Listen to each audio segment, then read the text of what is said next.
you won't have to put in extra effort to keep your relationship going. Remember, it's a two-way thing.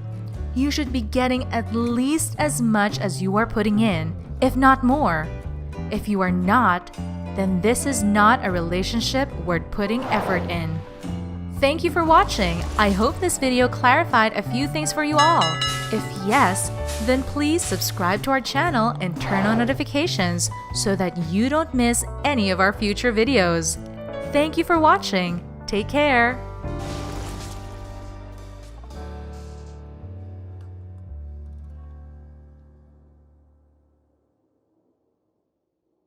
Seven financial red flags to look for in yourself.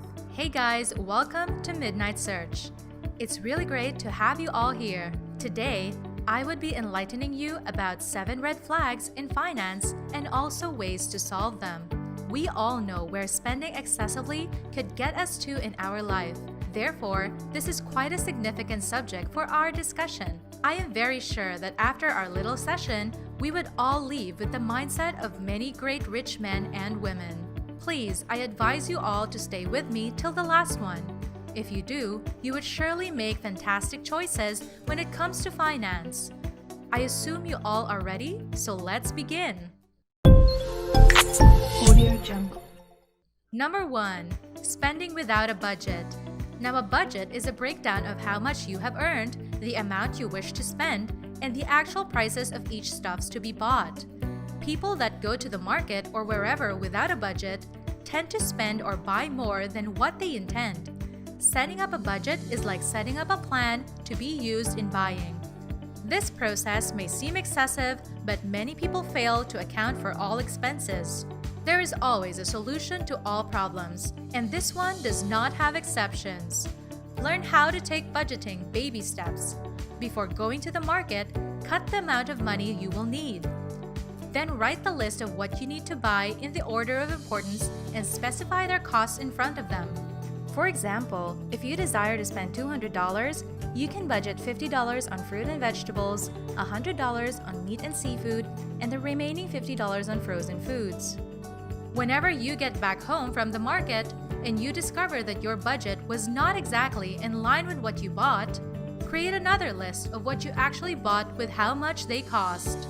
Number 2. Friends' influence during purchasing. We may find ourselves moving with friends that in some cases happen to earn more than you, or friends whose parents are richer than yours, and you see them buying very expensive stuffs that you are not able to afford. This trend may affect you, and your willingness to keep up begins to grow until you start putting everything on the line just to blend in with them. You begin to spend more than your capacity, and of course, it affects you badly. For every extravagant spending, there are consequences. Either you starve yourself at that time, or you choose to walk back home instead of taking the bus. A way that can be devised in settling this issue is to learn how to spend according to how much you earn. Consider other expenses and costs before moving on to follow the trends among your friends. If possible, you can choose to stop following extravagant friends and find other friends that are a little bit in your level of earnings. As a result of this, you are not pushed to spend more than what you intend to. Number 3. The piggy bank. Many people fail to understand the importance of saving.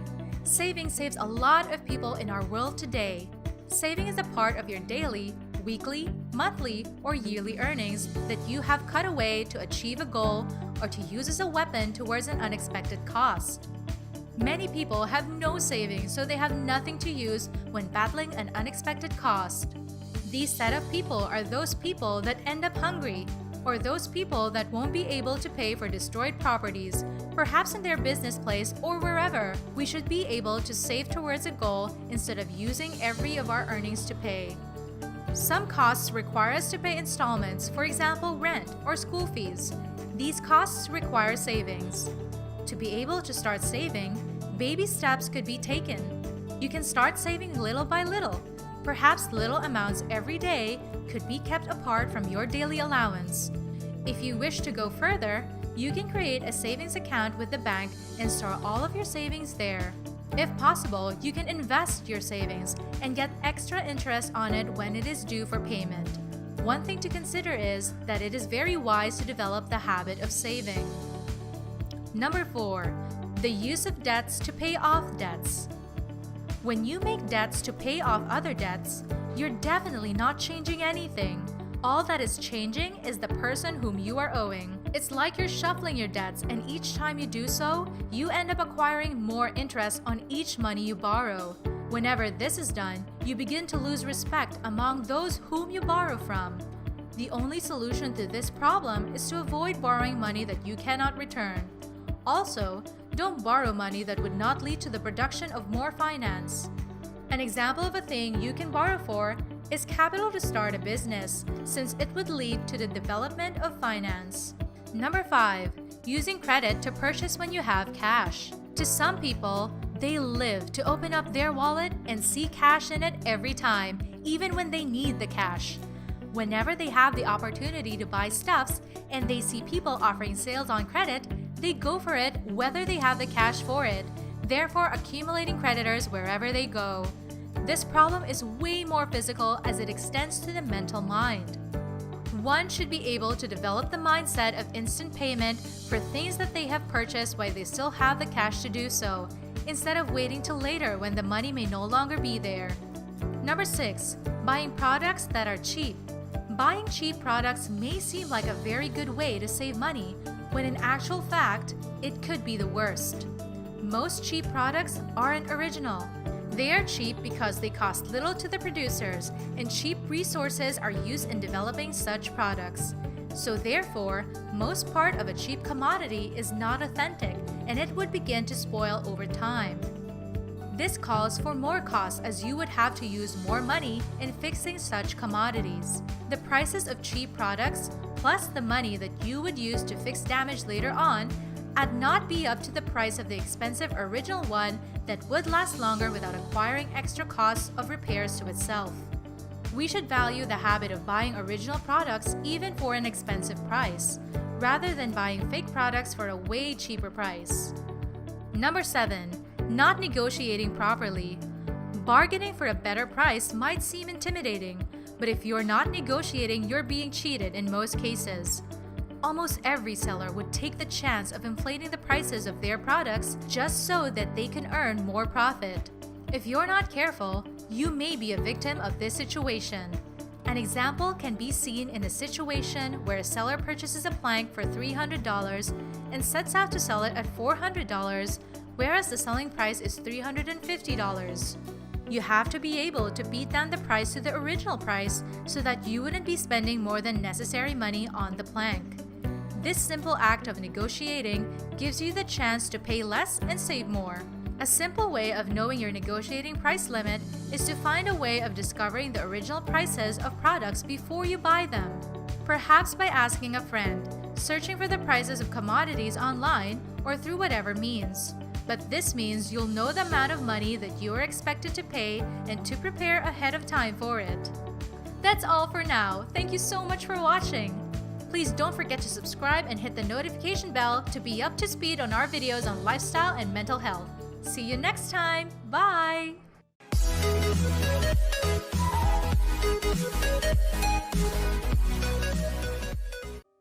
Hey guys, welcome to Midnight Search for yet another video, and we're going to have a great time today.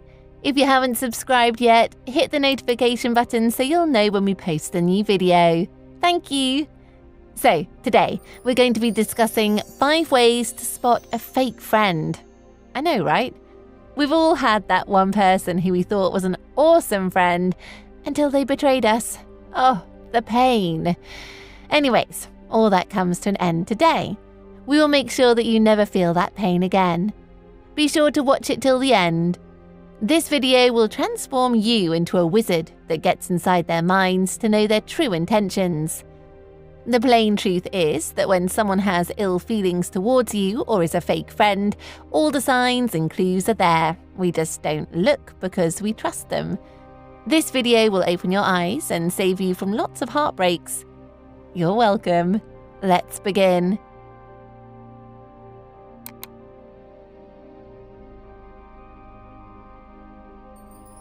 One, when they try to be better than you at everything. A fake friend would always try to be best and outrank you in everything. Admittedly, this is normal for most friends, even the real ones, but the fake ones make it a big deal when you even suggest you're better than them at everything. They are incredibly competitive. Not just with minor things like who can sing better, but with more serious things like who has more money, who has better grades, etc. If you have a friend like this, my advice to you is to run from them. They are usually that way because they have a lot of insecurities, which is fine, but then they use you to massage their insecurities. What this means that from the first time they met you, they decided to be friends with you because they felt better than you, and they genuinely think you are inferior to them. These are the worst types of friends. They are never truly happy for your successes and love when you fail or make mistakes so they get to console you. Run from them. 2. They're only around when things go well. This is one very effective way to know a fake friend. They usually are only around because you represent or have something they want. It may be money you can always lend them, a car they can always borrow, a house they can come crash in when they need time away. You may be deceived and think that these types of friends are real because they always spend time with you, call to check up on you or show care about you. Do not be deceived. They only do this because of what they benefit from you. So here's how you test them. Portray yourself as having lost that thing they benefit from a lot. If it is your car, tell them you had to sell it to pay debts. If it is your money, tell them you're broke and need to lend a lot of money from them. If it's your house, tell them it's being foreclosed upon or your rent has expired. Now, watch closely. They would console you and stick around for a while, but eventually they get tired of you and drop you. They stop picking your calls and leave your texts on read. Why? Because what attracted them to you is gone. Therefore, they have no reason to stay, nothing else to benefit from. It's extremely sad, but most friends are like this. They are called conditional friends because they're only available in certain conditions, and they're dangerous. If they behave in this way, drop them. You're better off without them. 3. When they have other groups of friends. True friendship is deeper than most relationships. It is one where your friend is interested in who you are as a person. They are fascinated by your character and always want to be around you. Now, don't get me wrong. It is okay for them to have other friends, but if they have a specific group of friends they walk with all the time, then they're probably fake friends. They may only be with you as an experiment or because they want something. Most times, the group gossip about you. Everything you share with them. Just know their group knows about it. The fact remains that true friends are the group of friends they move with, not you. So drop them. 4. When they don't communicate during disagreements. Now, of course, as friends, there is bound to be disagreements and fights and all. However, the test of a true friend is how they behave during and even after these disagreements. Usually, a true friend wants to fix things. They care about the friendship and will swallow their pride just so things go back to the way they used to be. However, a fake friend really does not care. Their pride and ego is more important to them. They simply just walk away and never talk to you again. If this ever happened to you, don't sweat it. They were faking it all along. The trash just disposed itself. 5. When they don't trust you. Yes, now, this is yet another way you know a fake friend. When they don't trust you, it usually means they aren't trustworthy themselves. They've probably told you a lot of lies in the past, and you believe them. They lie and deceive a lot, so they cannot help but think you're lying too when you tell them stuff. They are terrible friends and are usually very sneaky with their lies. You believe them because you think they have no reason to lie, but that's just them. They're not to be trusted, and if they keep distrusting you, don't take it personally. They're just projecting their toxic nature and making you feel guilty about it. Run. Alright guys, I hope you've learned a lot from this video. Drop those friends. You deserve the best. Do not settle for less. For more videos on lifestyle and mental health, please don't forget to subscribe and hit the notification bell. See you in the next vid. Ciao!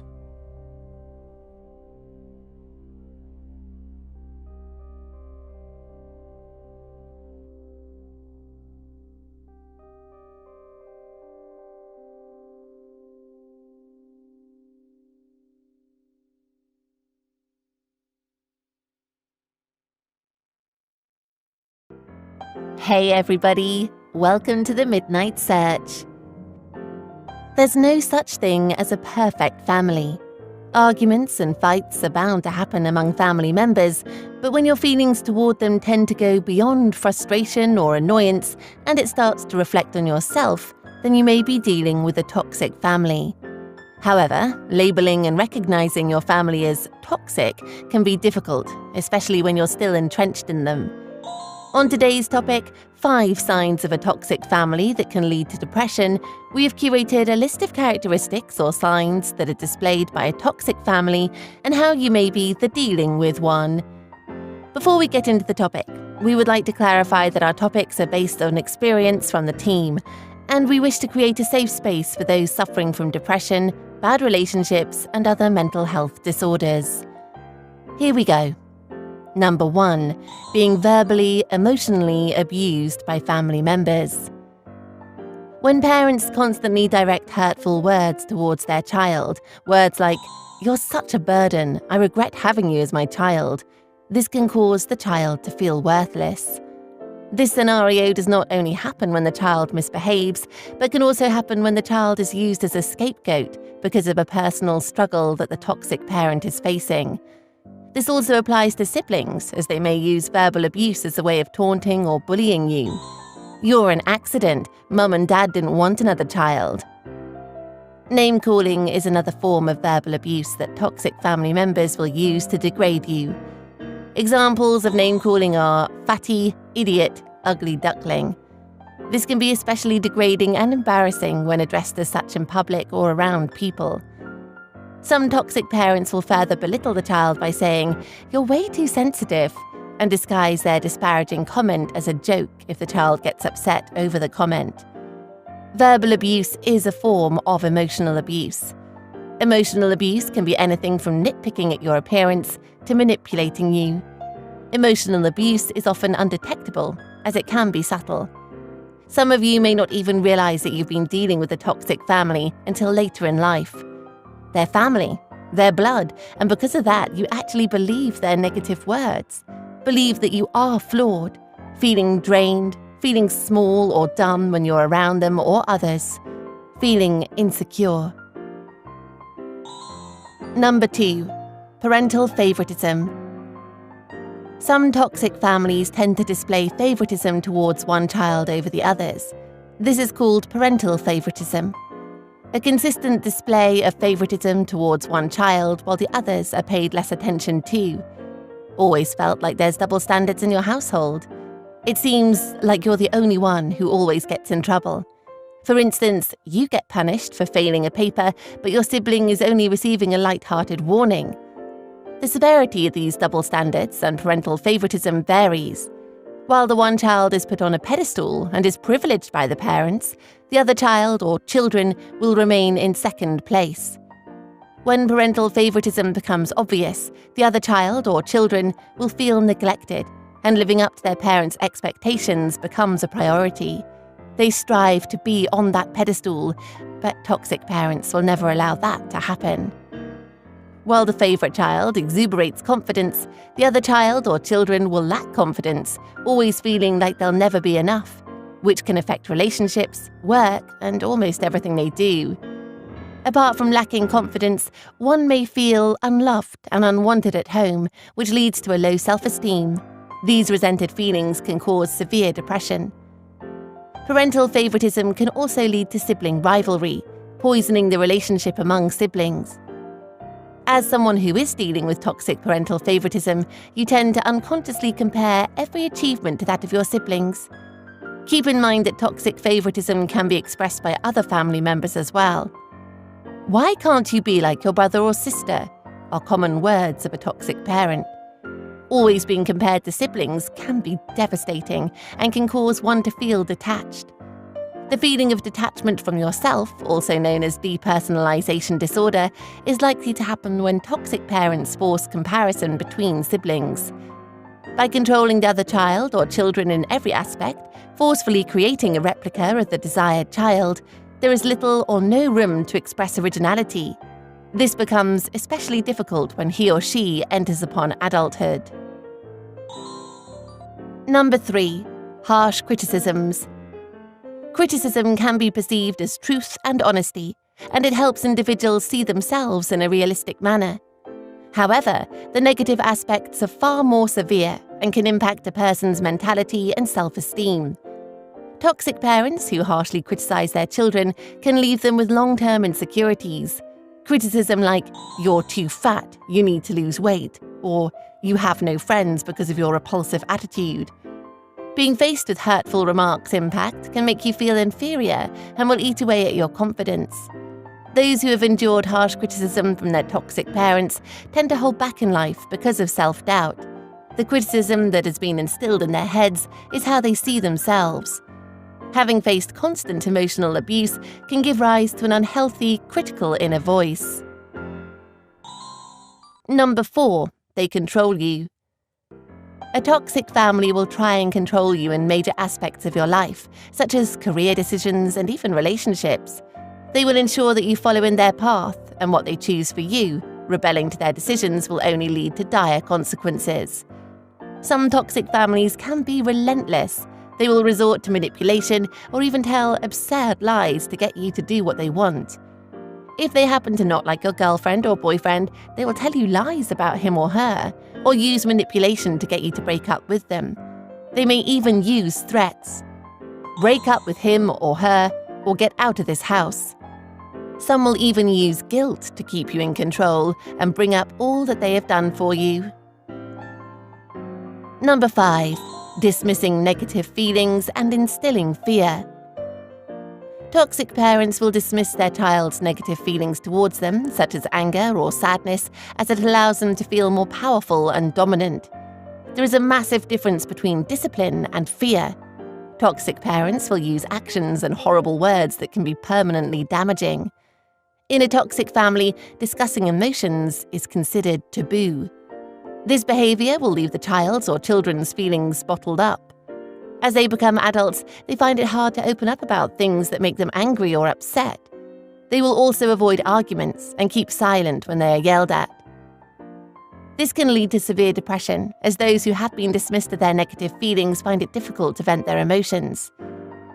If you're dealing with a toxic family right now, it is important to remember that the actions of your toxic family are not your fault. It can be a challenge, but there are ways to get by the trauma. Prioritizing your mental health and working on your self-esteem is key. The only way to let go of those traumatic moments and to cope with it is to open up about it. Seek a therapist, or you can always consult a counselor in your university or school if you do not have access to a therapist. If you do have attentive friends or family members, speak to them about it. If you let it burden you, it always will, and the pain will not fade away. And stop living up to their expectations and start living up to your own. Prioritize your own wants and needs. Learn to love yourself because you are amazing, beautiful, strong, and you deserve better. Don't let yourself fall into the depths of depression. If you feel like venting, feel free to share your stories in the comments below. We hope to create a safe space for anyone who's suffering. Please subscribe and turn on notifications so you don't miss out on topics like this and other topics related to relationships and mental health. See you in the next video.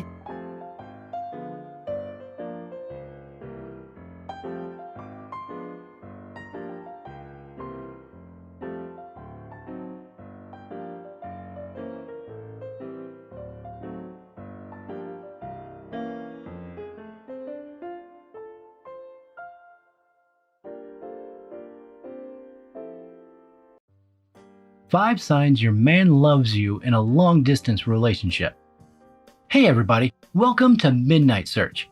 Today we're going to go over 5 signs your man loves you in a long-distance relationship. Make sure to watch until number 1 because it's one of the most amazing ones and it actually blew my mind. Here we go. Today with an exciting topic that everyone wants to talk about. How men express their feelings to the women they love, keeping themselves in a long-distance relationship. Anyone who is suffering from a long-distance relationship can get help from this. Here, I'm gonna show you those 5 signs that your man loves you even when you are involved in a long-distance relationship. It is all about spreading love in the world and helping you in understanding the deepest meanings of relationships. Take a moment out of your routine and check those signs to confirm his love for you.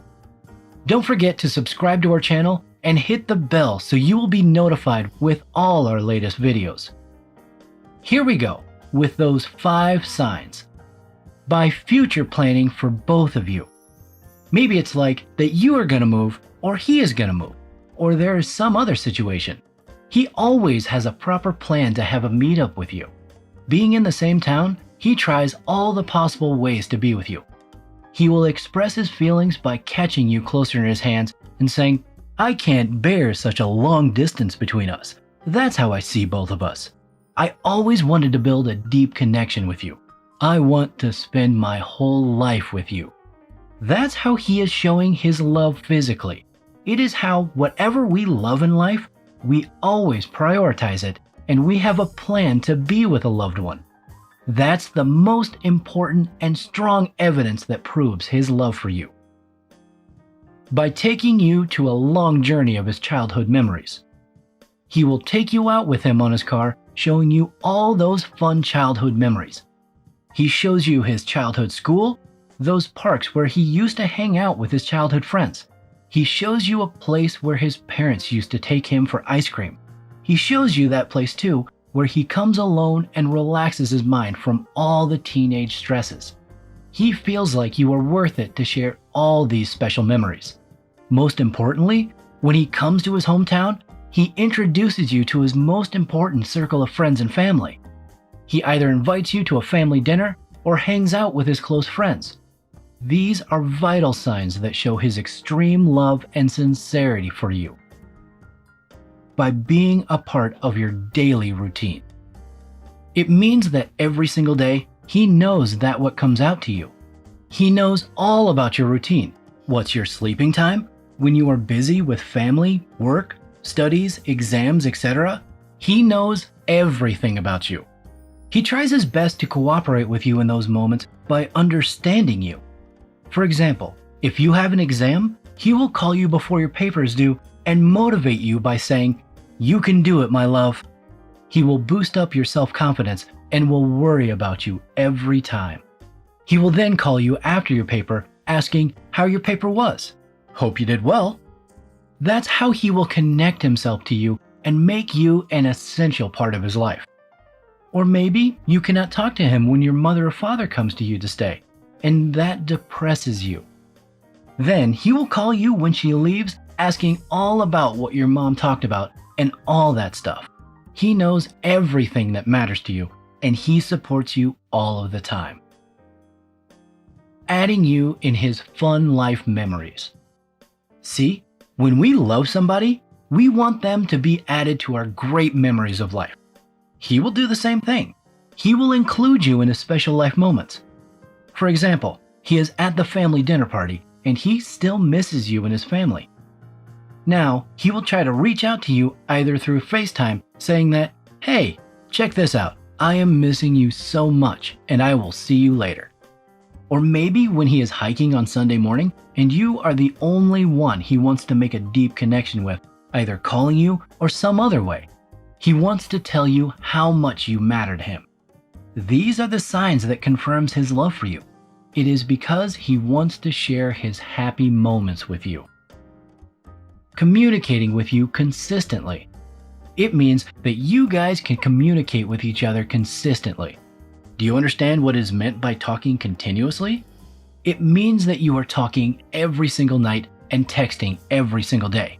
It is a part of your routine, and you cannot miss these communications. It is something that you don't have to plan about. In fact, it is a sort of agreement that you need every day. If he's too busy, he will still let you know by saying that, "Hey, I'm not going to call you at night as I'm too busy, but I will text you in the morning," or something like that. That is the evidence showing that he loves you and you are a priority in his life. And that's the reason he is making every single effort to reach out to you. If your guy is doing the same thing, then he loves you. There you have it. Thanks for watching this video. We'll see you in the next video. Take care.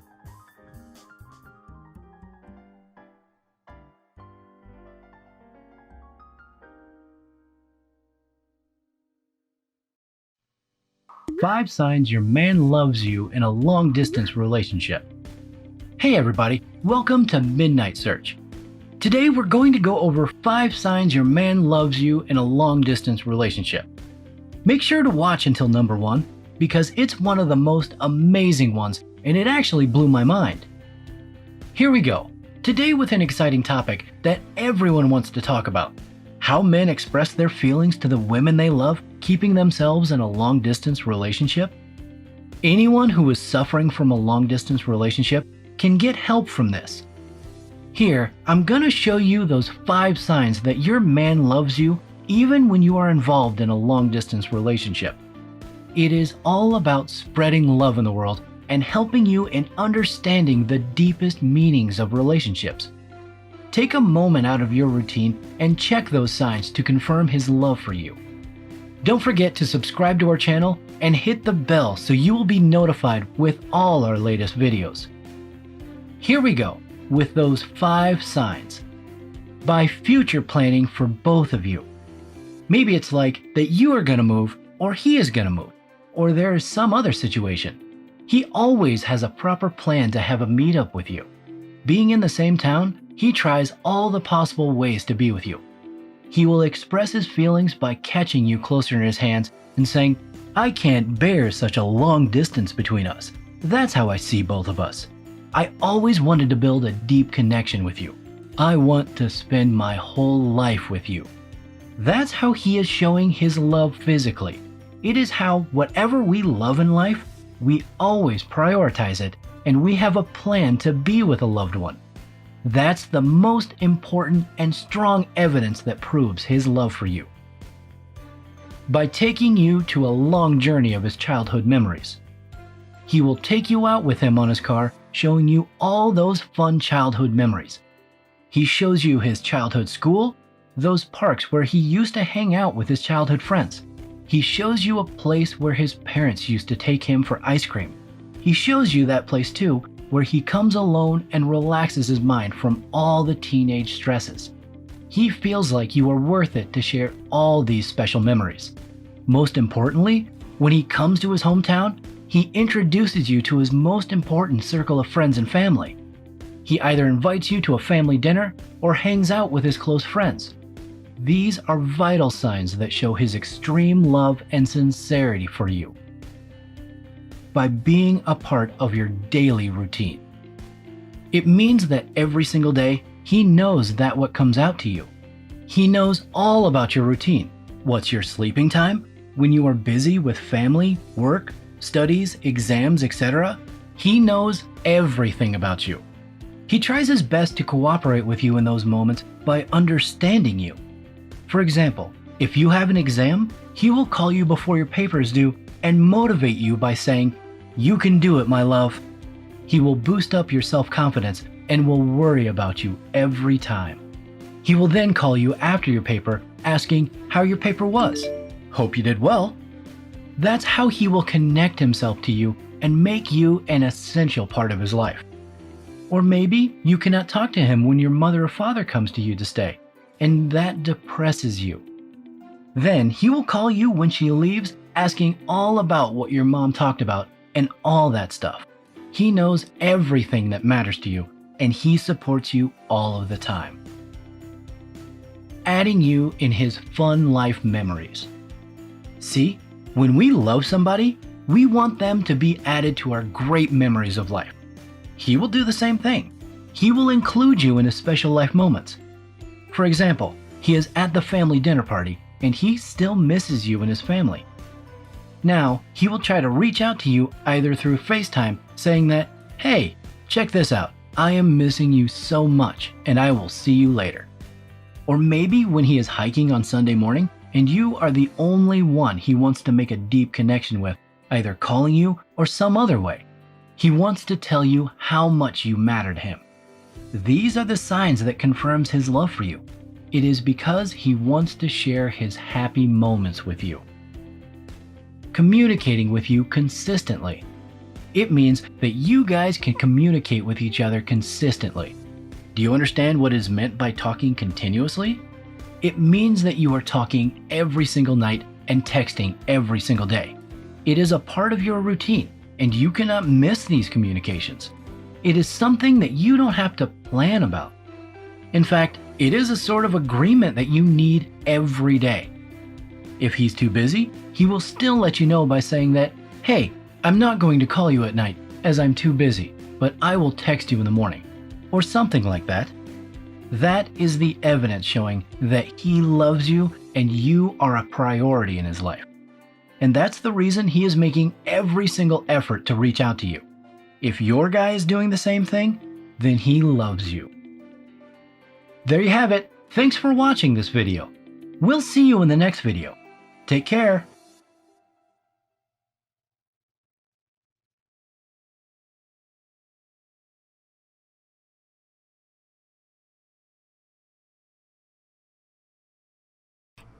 Hey everybody, welcome to the Midnight Search. Have you ever felt so low in confidence? Have you ever wondered if you're not good enough? Worry no more.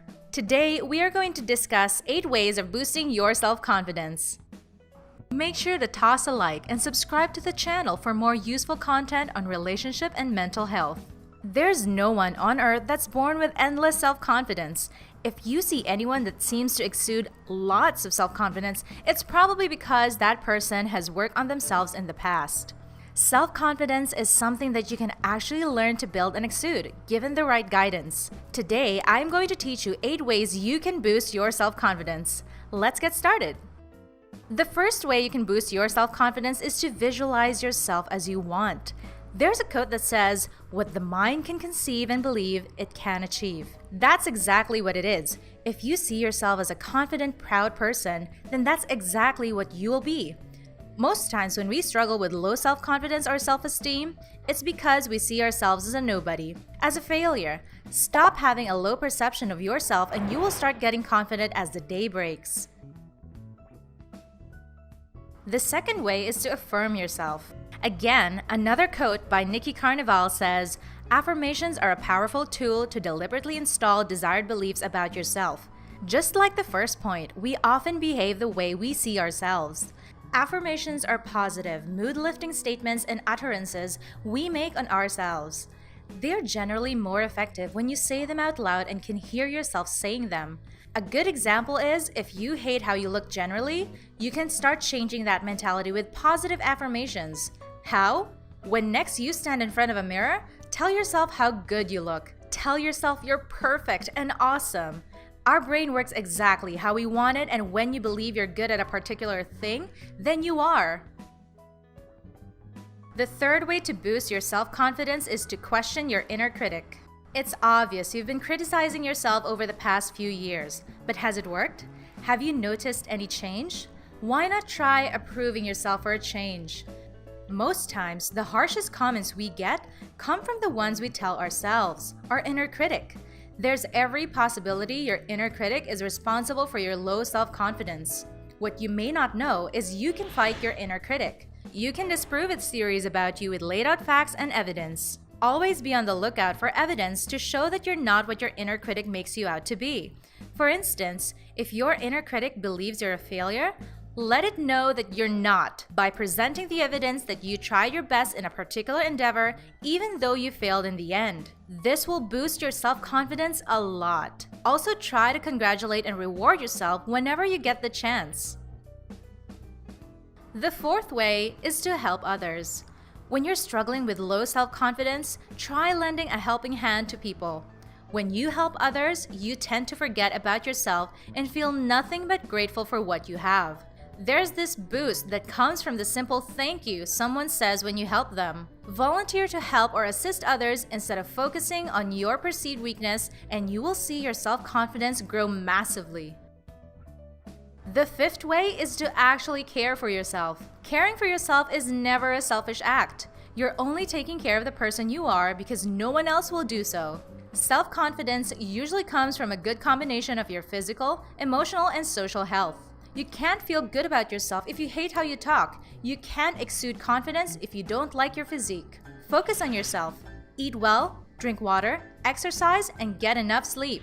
Also, try to dress in a very attractive way. You won't be confident if you don't dress well.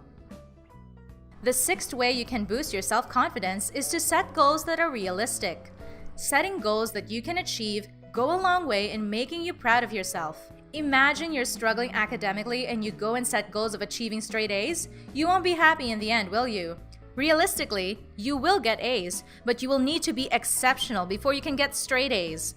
This result definitely won't boost your confidence at all. So what if you set goals to get at least a B in all your subjects?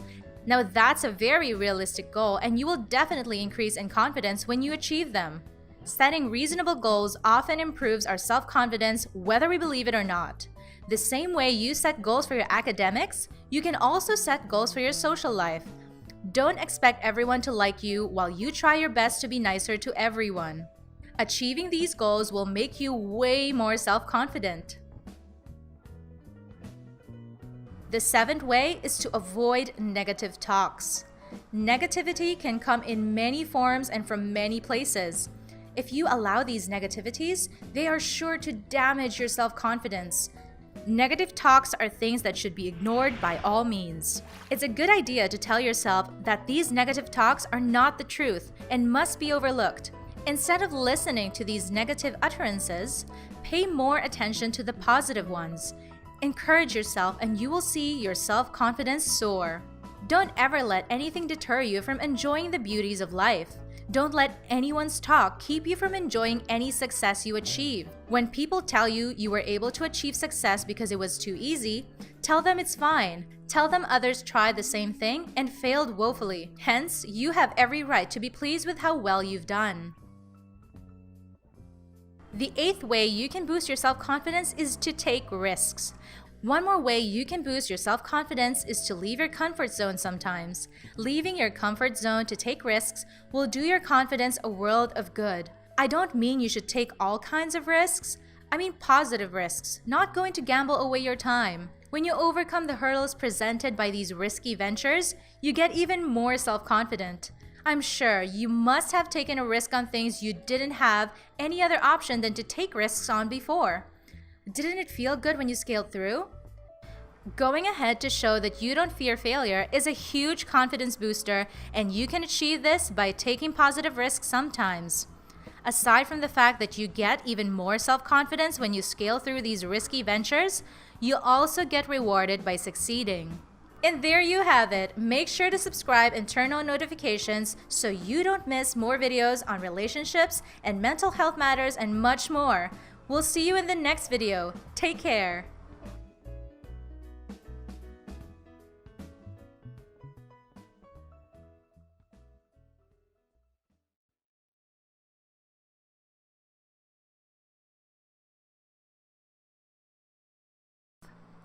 Hey everybody, welcome to the Midnight Search. Today, we are going to discuss 7 ways to attract a specific person using the law of attraction for love. Make sure to watch until the 7th one because it's the secret to attract the right things and people in your life. And if you like the video, make sure to toss a like and subscribe to the channel for more useful content on relationship and mental health. In life, the person you love is literally the most important person in the world to you, and there's no reason you should give up hope on that person. The law of attraction gives you the ability to create every part of your reality as pleased. It goes as far as healing a broken relationship, attracting specific people, and even getting an ex back into your life. No matter what situation you find yourself in, it can surely get better. Today, I'll be asking and answering those questions about using the law of attraction for the love of a specific person. Those questions I know a lot of us have to ask but are probably too afraid to ask. The truth is, to manifest a specific person, the law of attraction for love will work for you when you focus on yourself. It isn't about the other person at all. It's just about you. Obviously, this may be confusing in a lot of ways, but that's how it works. Normally, when there's someone we love, that person is who we think about all day long, meaning we place all our focus on them. We tend to now try to use the law of attraction to get the person to notice us or perhaps love us. But then, that's not how it works. It's all about your thoughts, your feelings, and your emotions. So, how then do you place all focus on yourself in order for the law of attraction to bring that specific person to you? Let's find out. Well, there are 7 ways to attract a specific person using the law of attraction for love. In fact, manifesting a relationship with a person is quite easier than you may be thinking. All you need to do is do away with all feelings of loneliness, low self-esteem, and heartaches. Let's discuss these 7 ways in detail, shall we? The first way is to be confident in yourself.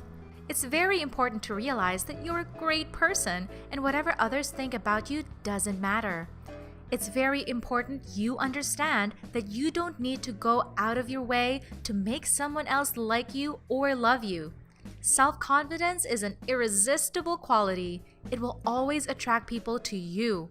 Check all the confident people you know, how they carry themselves, how much you like them no matter who they are to you. It's difficult not to like people who are confident in their own skin. People who say what they want when they want. Everybody loves a confident person. The second way is to focus on positive things. Try to let go of all your negativities, all thoughts of negativity. No one will ever love me. It's hard to find someone. These are examples of negative phrases you should avoid. You are a catch, and you have a lot of qualities that can attract anyone. Whether you see it or not, people notice you and would love to talk to you. You just have to be open to it and allow the law of attraction for love to come into play. The third way is to love without fear of getting hurt. A lot of us are scared about this, and this makes it difficult for us to fall in love. You fear to love because you don't want to open yourself up to hurt, but that's the problem. If you're going to continue being afraid of getting hurt, then you're unconsciously preventing someone who wants to get close to you. Always be willing to take risks and love, and you will attract love. The fourth way is to have fun. Generally, people are attracted to smiles and laughter. Whenever you're having a good time, others take note of it and secretly want to be with you or even want to be you. With this in mind, try to do things that make you happy. Whether it's seeing a movie, running around the park, or eating out, just do what makes you happy. The more joy you share, the more attracted people get to you. The fifth way is to see the positive.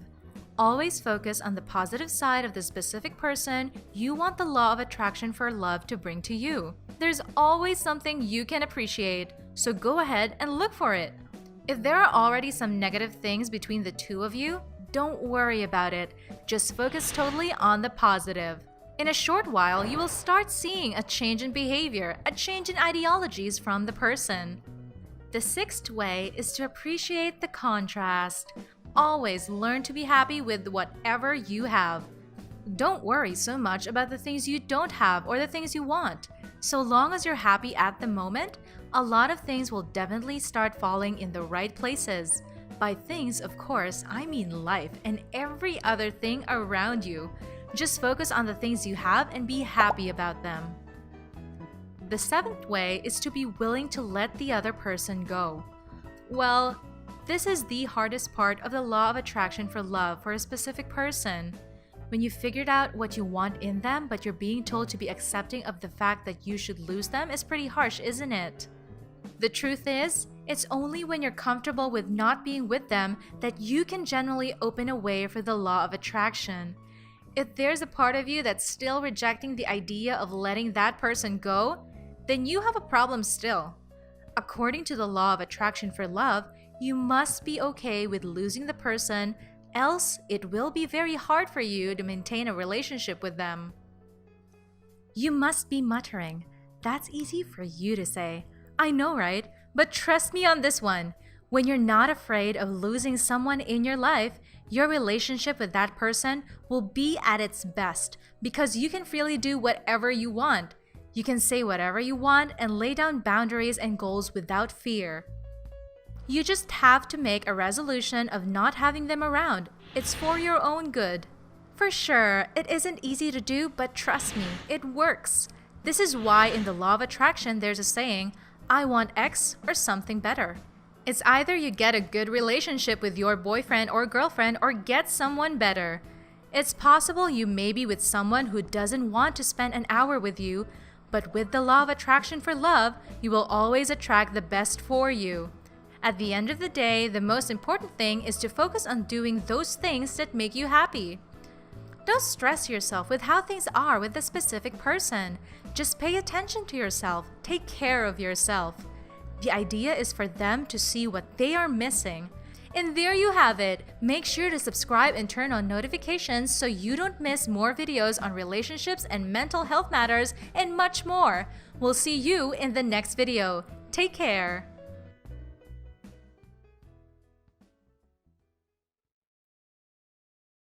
10 body language signals he's attracted to you. Hello, welcome to my YouTube channel. Today, we are discussing how you can detect if that special guy likes you through his body language. Make sure to subscribe and turn on notifications so you don't miss out on more videos like this. Also, feel free to leave a comment to let us know if you've noticed any of these body language signs. We reply to every comment. Number 1. He would always smile when he sees you. When we like someone, we are always happy to be around them. It seems as though they have never been happy before you came around. When we are happy, the most obvious way to show it is through our smile. But then the smile might be genuine or fake. A genuine smile will extend up till the corner of the eyes, but a fake smile would just extend a little bit. Number 2. You find him really close to you. When he likes you, nothing would give him more joy than walking or standing very close to you. If you observe well, he might even want to touch you, perhaps by touching your hand, or your hair, and even your shoulders. He would enjoy bringing his face close to your face on many occasions and enjoy being with you all the time. Number 3. Pupils tend to dilate. Whenever we see something that we are interested in very much and we focus on it, our pupils begin to dilate. However, this may be quite difficult to notice in a dark environment. Therefore, this can only be observed during the daytime. Number 4. He focuses his sight into your eyes. The eyes are the opening that gives passage to the soul. When you both lock eyes, you build a high level of intimate connection with the boy. Communication through the eye is the only type of communication that you can build intimacy. If the boy understands this, he would try periodically to stare into your eyes for long amounts of time.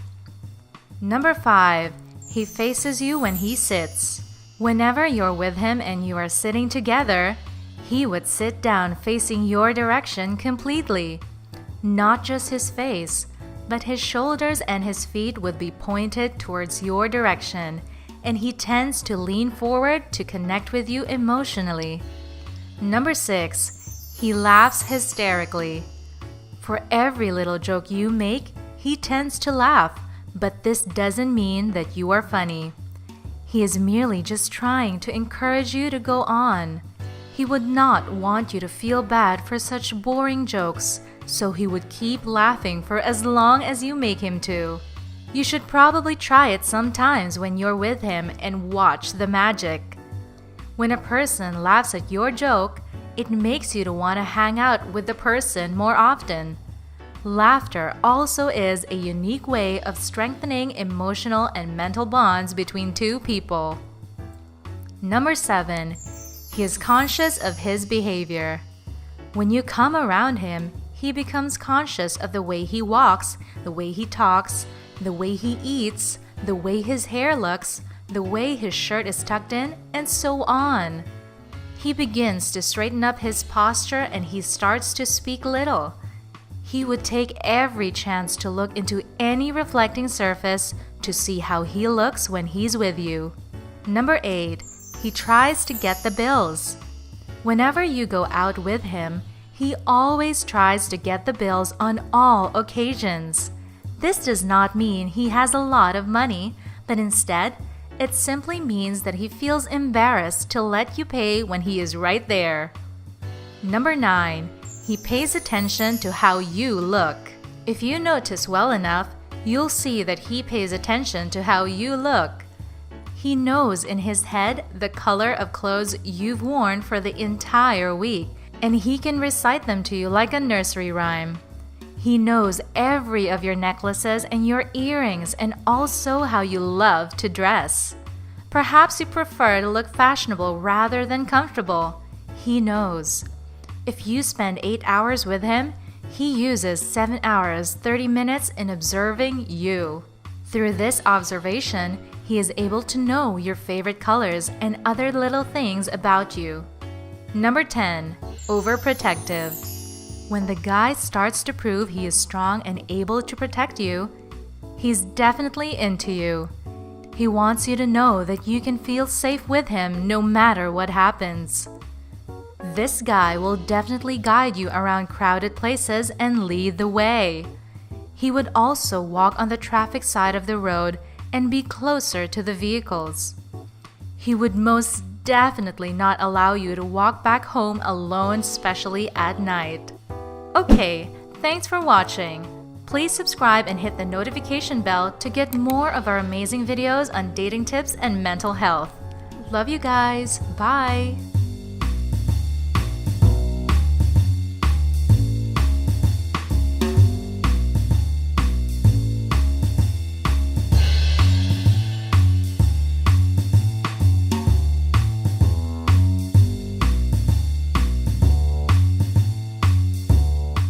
Hey guys, welcome to Midnight Search. It's really great to have you all here. Today, we are going to be discussing 10 differences between love and infatuation. Yes, this is very important because it'll help save you from committing to relationships for the wrong reasons. You don't exactly want to be in a serious relationship with a crush. You want to be committed to someone you actually love. It is a stronger foundation to form a solid bond. And please, make sure you stay with me till the very last one. You would make better decisions when it comes to relationships. Ready? Let's begin. 1. Infatuation is formed on mostly physical appearance, while love is much deeper. I'd like you to think back to your last crush. If you remember correctly, they were very good looking or they smelled nice. The point is that most times, infatuation is based on physical face value or material things. However, when you're truly in love, it's for reasons much deeper. It could be for silly, irrelevant things that nobody really cares about, like the way they laugh or how they stare into the distance. It could be for who they are as a person, how kind and generous they are. Or it could be for no reason at all. Yes, no reason at all. If you've ever felt drawn to someone and you could not place the reason, you just felt drawn to them, you were probably falling in love. 2. If the feeling eventually disappears, it probably was not love.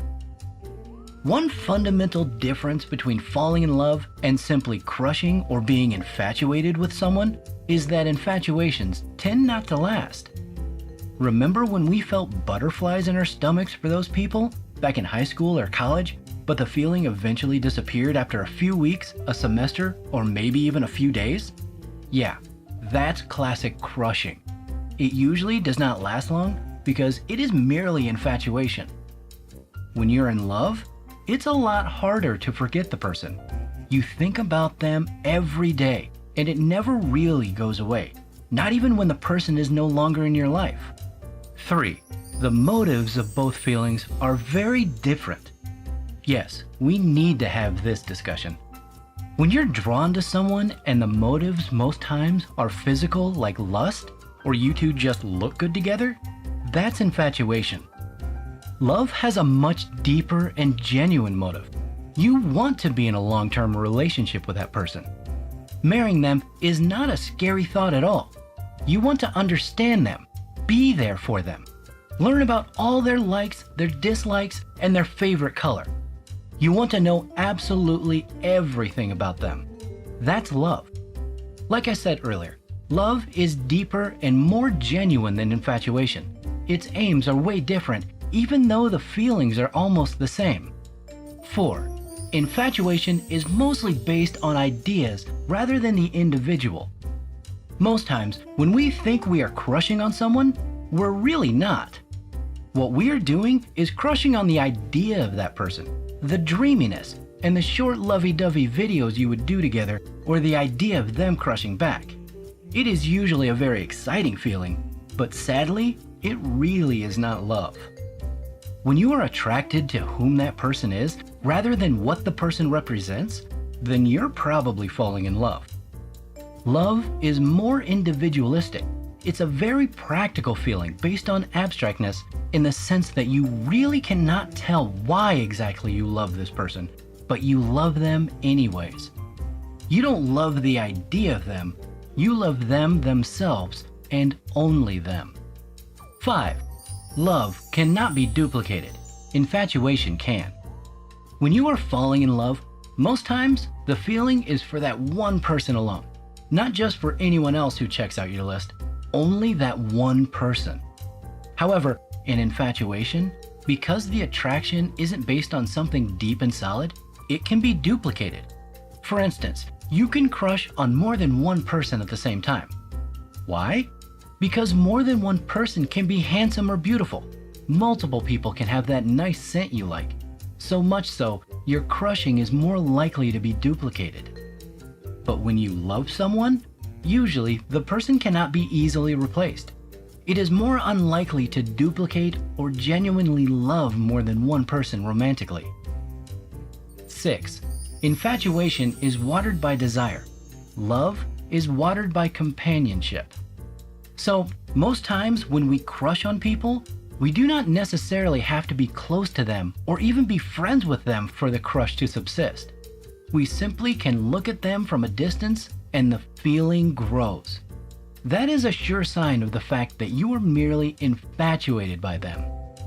Infatuation grows by the desire you feel for that person, how much you want them and all. But when you are in love, the feeling only grows by spending time together with that person. So usually, whenever you speak with a person over the phone, or go out on a date with them, or have a simple chit-chat with a person, you fall more and more in love with them. 7. Infatuation is more impatient. When you are crushing on someone, they represent this perfect paragon of a human.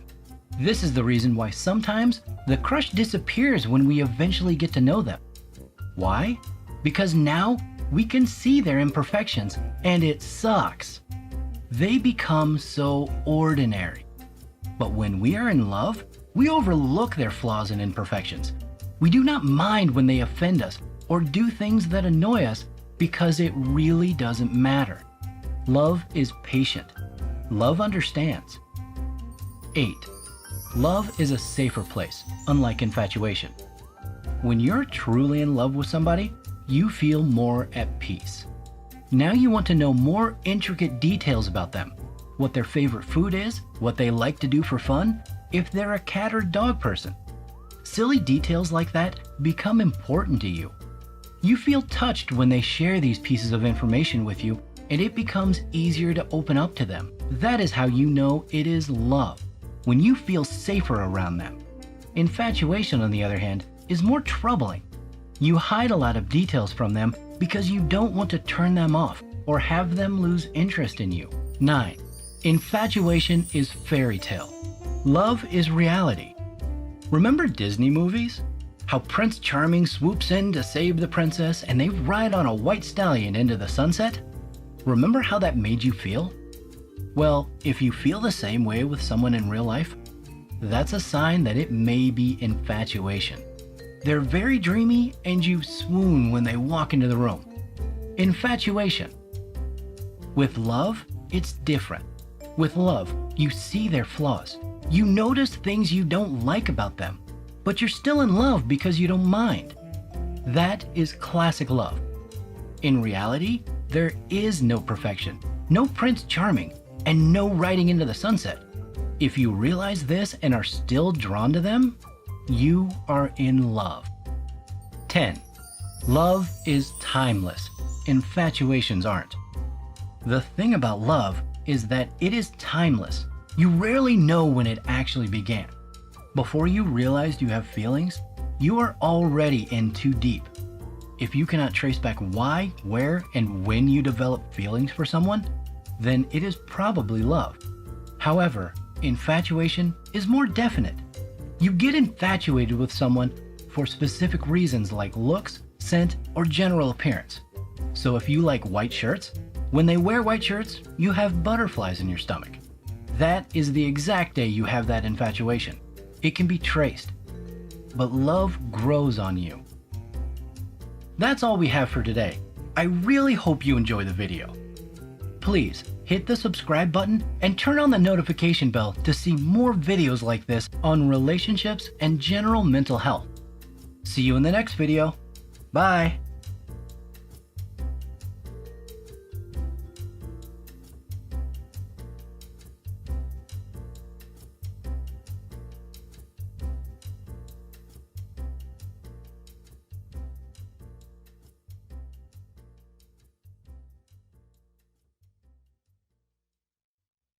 Welcome back to Midnight Search.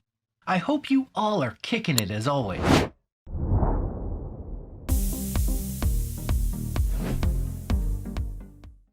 Have you ever felt less desirable? If you did, it is probably not because of how you look, but because of how you are portraying yourself in the dating world. It can be quite intimidating after all.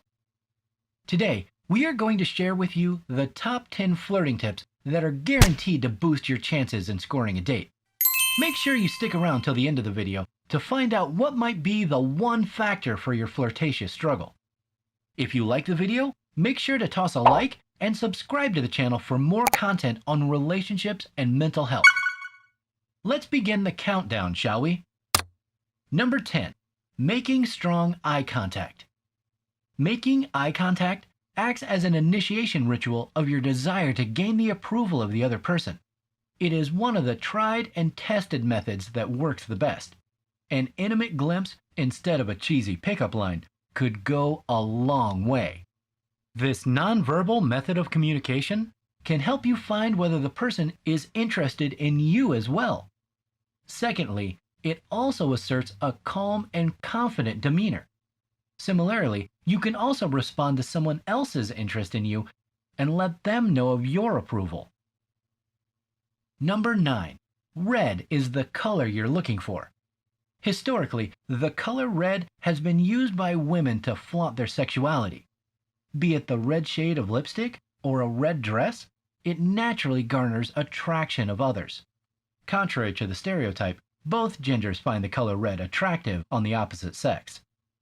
The color red indicates fertility, and in some cases in animals, their eagerness to mate. However, in humans, this could be culturally inclined. Whatever the case may be, science gives a nod to the color red. Number 8. Being witty and humorous. Professor Miller, a University of Mexico psychologist, states that humor is at the core of flirtation. This is because being funny requires being creative, thinking on your feet, and superior language skills. This is all an indication of a brainy person. It also shows how instinctive you are in judging the other person and knowing what makes them laugh. Humor makes the other person laugh and hence feel good. When others feel good in your presence, it naturally makes you desirable. Teasing the other person the right way could fast-track your date compared to other means. Number 7. Playing hard to get. When the other person is not sure whether you like them or not, it really piques their interest in you and makes you look attractive. The mystery in trying to figure out whether the other person likes you is a far better tactic than approaching them and spilling the beans. However, you should avoid this when you know the feelings are being reciprocated. Otherwise, it gives an impression that you don't like the other person, causing them to lose interest. Number 6. A smile goes a long way. A smile is an indication of how healthy you are. Smiling is a very basic ingredient of social interaction. Research shows that there are almost 20 different types of smiles. However, to detect flirting, it is important to look into the other person's eyes. A broad smile and a sparkle in the eye are a good indication that the other person is flirting with you. Smiling is a complementary indicator along with other nonverbal cues that shows the interest of the other person in you. Number 5. Males should maintain a bad boy attitude. As much as we didn't want to include this one, unfortunately, it is true. Women tend to find men with a more brooding persona more attractive. That is not to say that all women prefer that. Brooding men give a mysterious vibe that makes women go nuts. Females usually have caring and nurturing instincts, and this attitude appeals to that side of theirs. Number 4. Simulating body language. This is one of the most efficient and devious flirting techniques. People have a tendency to mirror people they look up to or are inclined towards. If you copy someone's gestures and subtle change of tones, it shows them that you really empathize with them and connect. It is an authentic way to figure out whether the other person is gripped by you. If the other person replicates your behavior, it is often a good indicator of their interest in you. Number 3. Subtleties in pitch and tone. We tend to sleep in class when the lecturer delivers the lecture monotonously. Why? Because it is boring at the least. A study published by MIT showed that women who vary their pitch and tone are more attractive to guys. Crests and troughs in your tone garners interest of the listener. Similarly, men who respond by using words like I see, okay, or all right are preferred more by the women because it shows that they are understanding along with being assertive. Number 2. Being confident. This one is a no-brainer. In any walk of life, confidence is meant to increase your probability of success. Confidence shows that you are comfortable in your own skin while presenting your own case with stark clarity. Flirting is less about what you utter and more about the vibe you give off. Block out all the noise in the context and use your energy to focus on the person you want to get. Number 1. Physical contact. A slight graze along the arm or holding of hands can send shivers down the spine of the other person. Attraction is built via touching. Find subtle ways to make contact with the person you desire. If you won't do that, you will fail to build a connection. However, make sure that all of the physical contact is in an appropriate manner and doesn't intimidate the other person. And there you have it. We hope the video helped you. And once again, don't forget to like the video and subscribe to the channel. See you in the next one.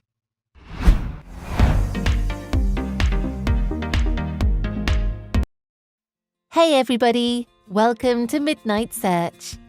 Today we're going to go over the 10 phrases you would never hear a narcissist speak. Make sure to watch until number 10 because they will help you spot a narcissist more easily. And don't forget to subscribe and turn on notifications so you don't miss more videos on relationship and mental health matters, and much more. Usually, because of their natural sense of thoughtlessness, one-dimensional living, and compensatory grandiosity, narcissists actually play by different rules than the rest of us. Today, we're going to discuss 10 different phrases a narcissist would never speak, no matter what. Without wasting much time, let's go over to the first one. I am sorry for what I did. Please forgive me. It's true that most people find it difficult to acknowledge wrong and seek forgiveness, but when it comes to relationship give and takes, there's always time for acknowledgement of fault.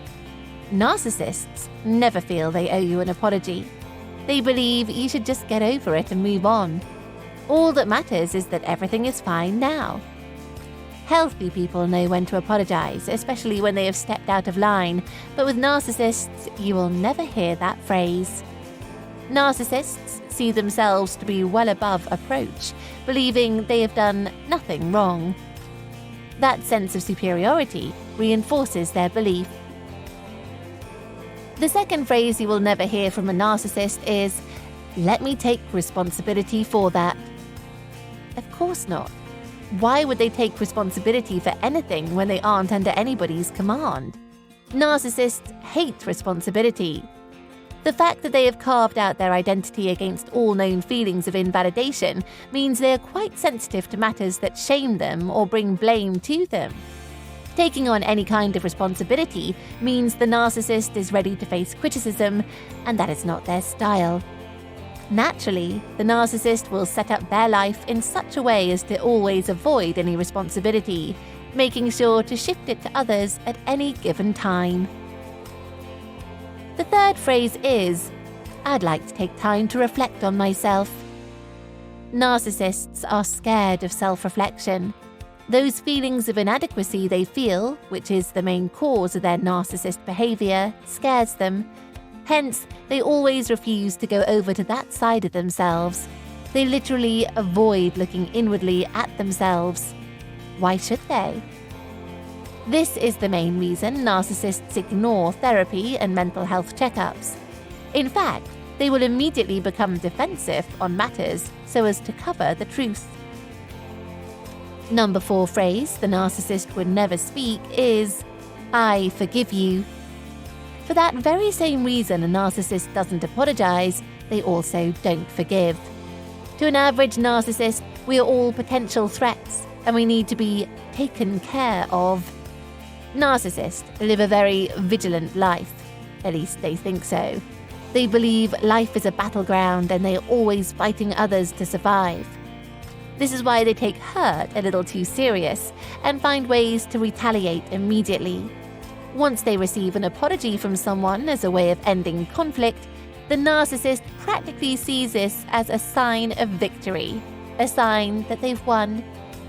Narcissists don't have genuine forgiveness in their makeup, and this is because they can't even forgive themselves. The 5th phrase you would never hear a narcissist speak: "You're struggling with this. How can I help?" Selflessness is the direct opposite of narcissism. The fact that a narcissist lacks empathy, coupled with a huge sense of entitlement to all things, means they don't understand what it means to act selflessly. Narcissists always have nothing to offer you in a helping way, either emotionally, physically, or otherwise. So long as it's not about them, forget it. Narcissists are described as those that are caged internally by unmet needs while growing up. Due to this fact, they believe they should be compensated as adults. Phrase number 6. "What you did bothered me a lot. I don't know how to make it go away." The narcissist enjoys topics about themselves way more than anything else. Narcissists of all forms, both extroverted and introverted, love to assert dominion over others. This is what they thrive on. They love to show off their perceived intellectual prowess, as well as okay the victim when things go wrong. But when it comes to showing their feelings, narcissists don't know how. They hide it from everyone. They literally lack the self-awareness to understand how things drive them emotionally, as well as ways to share those feelings with others. To the narcissist, everything is all about their survival, hence they don't have time to venture into their emotional side. The 7th phrase you would never hear a narcissist speak: "I feel lonely and I can't help myself emotionally." Even though narcissists are smart enough to trick and manipulate people, the average narcissist lacks emotional nuance. This means they are likely to have up and down thinking. Narcissists thrive by devaluing others. They project their own corrupt emotional agenda and believe you should see life the way they do, which is as a battle that has to be won. As a result of this belief, the narcissist really can't help themselves emotionally, and as stated earlier, are too egotistic to admit this or seek for help. Number 8 phrase you would never hear from a narcissist is, "Kindly share your problems with me. Let me see how I can help." Seriously, Narcissists really are not interested in your problems. Telling them about things that are bothering you will be overlooked and pushed aside. The moment you share things bothering you with them, they will instantly bring up their own petty worries. To them, all your problems are boring and meaningless. If what you're complaining about doesn't affect them directly, then there's really no need saying it. If you're having a serious health issue, a narcissist would be busy telling you about a little finger prick they had and how it's so painful. Everything you say has to really be all about them, or else they won't care. And not that they can't care. They don't even have the capacity to care. The 9th phrase you would never hear a narcissist speak: "You really outdid yourself. Well done." Narcissists will never make you feel good about yourself. They do their possible best to make themselves shine and achieve this by belittling others.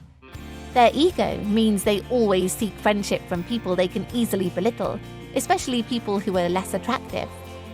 Narcissists are the masters of passive-aggressive comments and will belittle you any chance they get. This is what makes them feel powerful and on top. The 10th phrase you would never hear a narcissist speak is, "Thank you very much for what you did for me." If for some reason you find yourself dating a narcissist and you take your time to make dinner plans, flowers, wine, and the rest, make sure you're ready to be unappreciated. Narcissists, instead of showing their genuine gratitude for what you've done for them, will naturally whine about how the flower isn't their favourite, how the place you picked is whack. They will just find a way to make you feel bad. Hence, avoid appreciation. They don't care about the fact that you did think highly of them before setting up the date.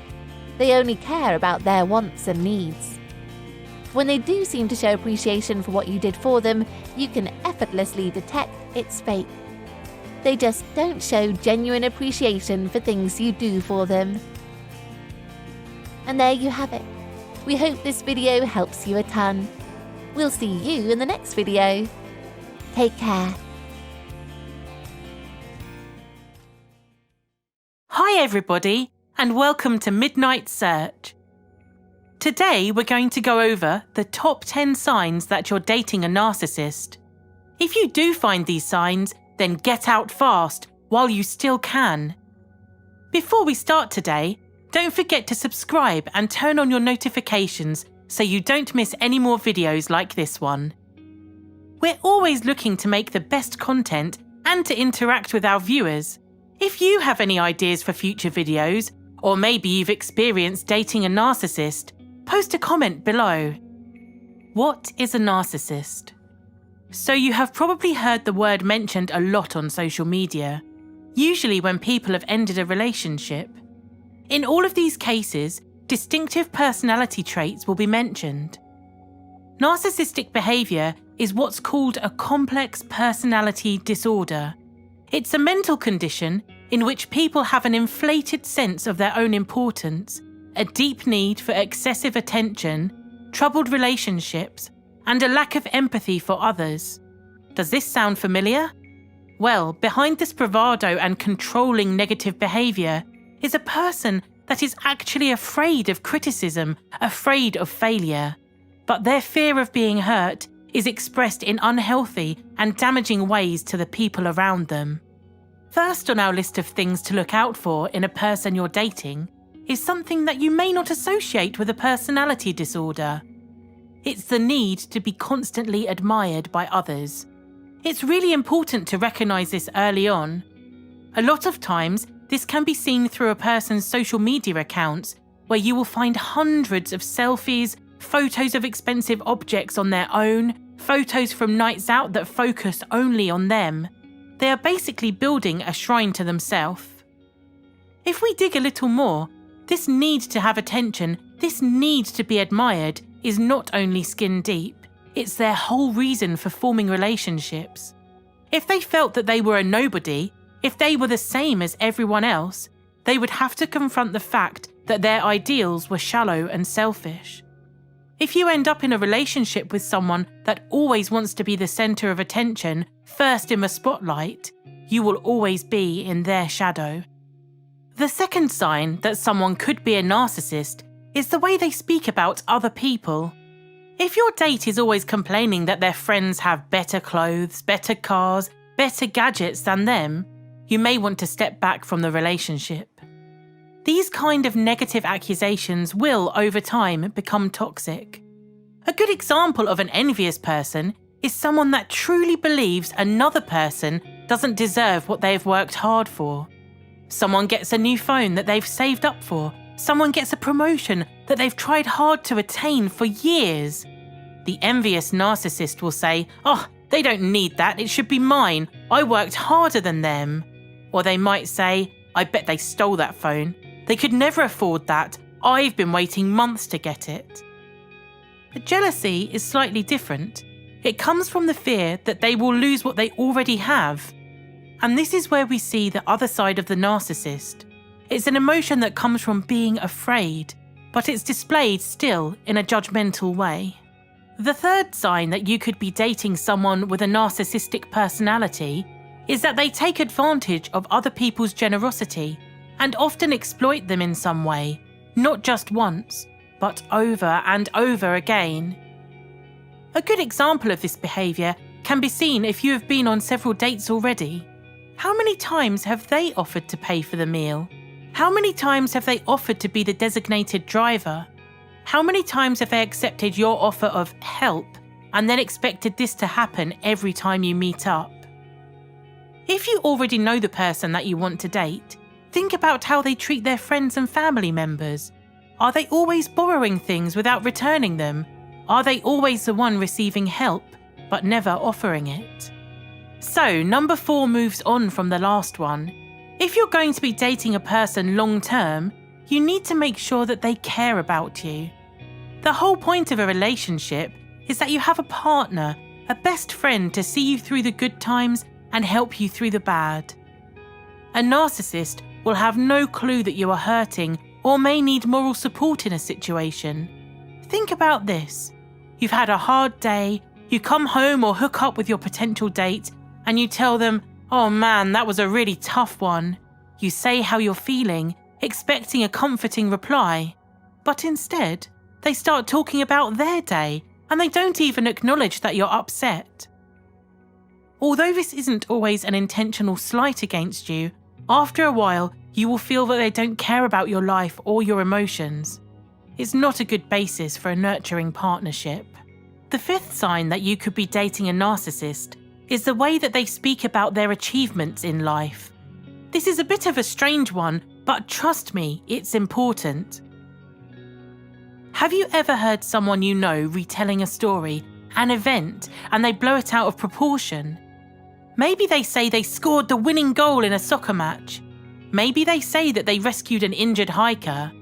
Maybe they say that they're the best guitarist in their county.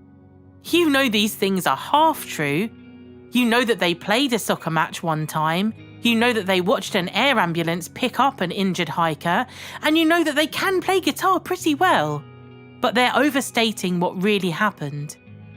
If it's your friend telling the story, you can just laugh it off because you already know them.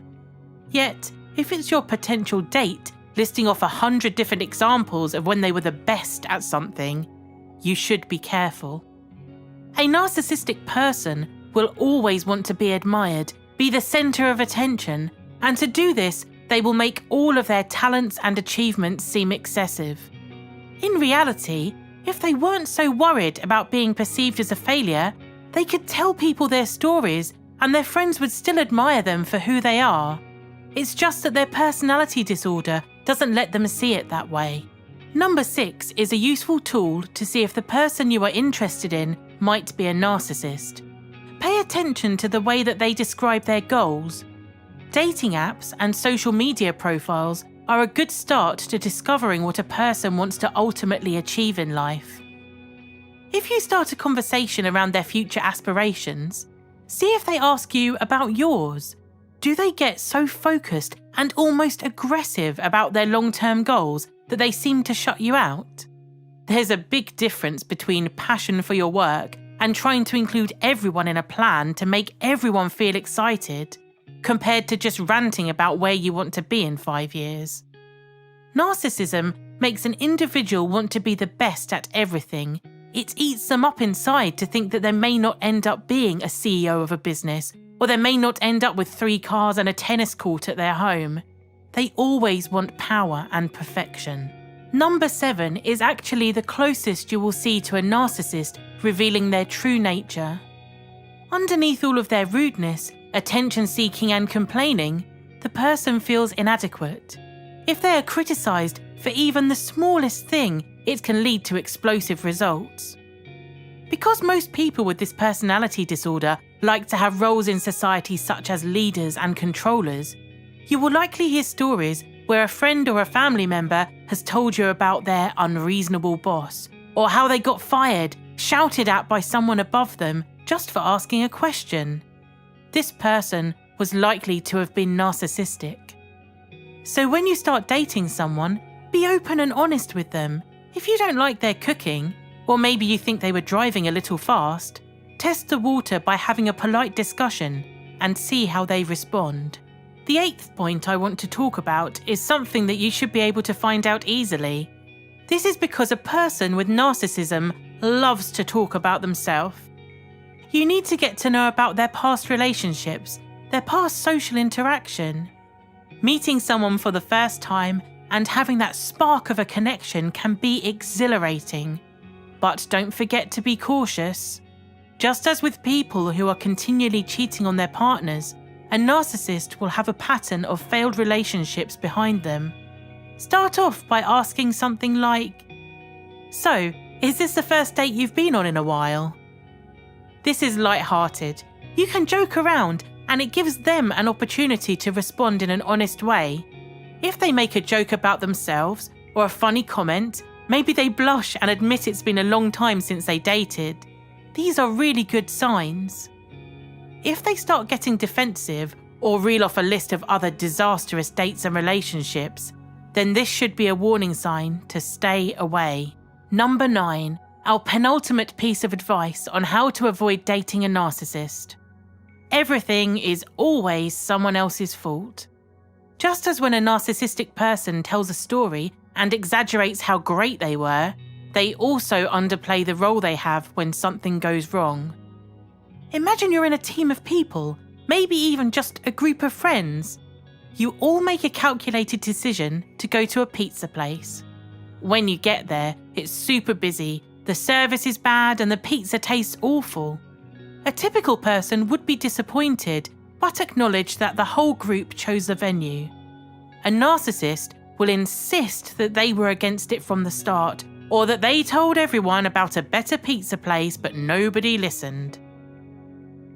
Getting into a relationship with someone who never takes responsibility for their actions and always blames others will soon mean that you are the one being blamed.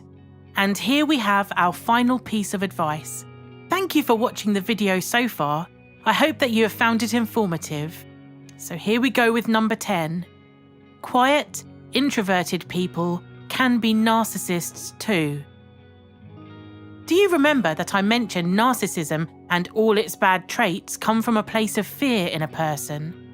Well, quiet people are usually quiet because they are observing and planning their next move in their head rather than out loud. That way they feel they are less likely to make a mistake. An introvert can still be controlling, think they are right all the time, blame others for things that go wrong, and be single-minded. Be careful to watch out for indications that the shy person you've just met online isn't really a narcissist in disguise.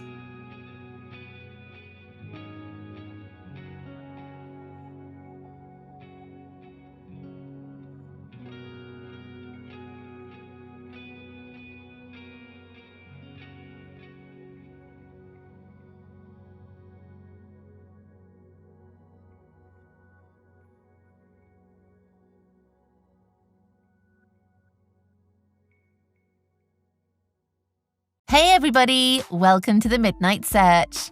Today we're going to go through the top 10 signs you're in a toxic relationship. Being in a toxic relationship and not knowing it is one of the most common situations we now find amongst people. Most people stay in toxic relationships with their hands hovering over the self-destruct button without even knowing. This is not to say that it's easy to detect toxic relationships anyway, because it's not. There are different levels of toxicity in a relationship. People react differently to things, and sometimes their reaction can be mistaken for toxicity. This is why it's important to understand the signs when you're in a toxic relationship. Let's talk about these signs. The first sign to know that you're in a toxic relationship is when it feels bad all the time. The moment you look at yourself and find out there's a problem that is eating you deep down, then you know you're in a toxic relationship. When you look at other couples being happy together, sharing time together, and it feels like you don't live like that, you start asking yourself why that sort of love doesn't apply to you and seeking what's wrong with you. The moment you fall asleep almost empty, waking up just as bad, you know that you're having a toxic one. It's never an easy task to leave a relationship, but staying in a toxic relationship is terrible. Number 2 sign is when you're always expecting the "gotcha, I knew it" talk. At this point, most things in the relationship come out as a tricky trap, and you need to be clever to maneuver through, else you'll get the gotcha talk. Questions like, "Would you rather go out with friends than be with me?" It starts becoming normal. It basically becomes a home of blackmail or potential blackmail. At this point, when that "I told you so" or "gotcha" event occurs, your partner is not interested in forgiving you at all. They are only interested in the glory of catching you do that thing they told you you'd do. In relationships, everyone makes a mistake, but when it comes to yours, it comes out as proof that you're stupid or foolish, and your partner just seems to enjoy it. The third sign you're in a toxic relationship is when you stop saying what you need to because there's no point. In relationships, we all want to feel important, and we have needs that must be met. Affection, love, sex, appreciation, connection all need to be met. But in a toxic relationship, these needs seem ignored. In fact, it comes out looking as if they're being mocked. Your partner doesn't seem to give a rat's ass about what you're doing or what's going on with you. Now, the worst part is when you try to talk about these things and end up in fights and arguments. With time, you start withdrawing from talking about them because you know it would not end well. The fourth sign is when there's zero effort to make it work. The fact that you're standing on a dance floor does not in any way mean you're a good dancer. You have to dance to show that you are. Being physically present in a relationship isn't enough. There has to be validation that you're trying your best to make it work. You both need to come together and work together. In as much as it's good to do things separately every now and then, it's a good idea to put in work together and make things work. Mind you, I'm not talking about the "I'm here now, aren't I?" I mean the "I am supposed to be here because things have to work out. What do we do?" The fifth sign you're in a toxic relationship is when all compromise and love comes from you. No matter how much you try, you can't single-handedly hold down a relationship. So long as you're the only one doing all the work, it's toxic and unhealthy. I'd advise you, if you find yourself in a situation where you're giving more in a relationship or you're the only one making it work, leave it. If you can't leave it for some reason, give what you can and leave the rest. Eventually it will die naturally. Never give more than you can afford. You're doing your best, so stop and move on. The sixth sign you're in a toxic relationship is when saying no becomes bad. The word no is very important in every relationship. You should do everything possible to have it in your relationship vocabulary, even when you're in love. All healthy relationships come to a compromise where one person has to say no for things to get better. It is important to know that there are equal benefits attached to saying what you want and saying what you don't want in a relationship. So long as you don't throw the answer no carelessly at your partner's face, they will respect it and honour it. Sign number 7 is when you have a scorecard. When you or your partner start keeping a tab on who was right here and who was wrong there, things tend to go toxic. A healthy relationship is all about learning from each other and helping yourselves grow. You need to understand that the most loving and caring partner will still hurt you no matter how much you avoid it. What's important is how you handle these things. Do you keep scorecards, telling your partner they did this to you on this day? Or does your partner remind you how wrong you were on this other time? Once you can't nurture your strengths and tolerate your weaknesses, then you're in a very toxic relationship. The 8th sign you're in a toxic relationship is when there's abuse. By abuse, I mean physical and verbal. The presence of any kind of abuse in a relationship is terrible, and that relationship should be taken apart immediately. There's no need to dwell on this. You know it's bad. Get out of that relationship immediately, no matter how much he or she loves you or how much you love them. Number 9 sign you're in a toxic relationship is when you don't ever resolve things. All relationships must face certain issues every now and then. In a toxic relationship, these issues never go away. They're never handled or talked about. They always end up unresolved because the moment you want to talk about it, it ends in further fights and arguments. This means your needs and wants always get buried and are never met.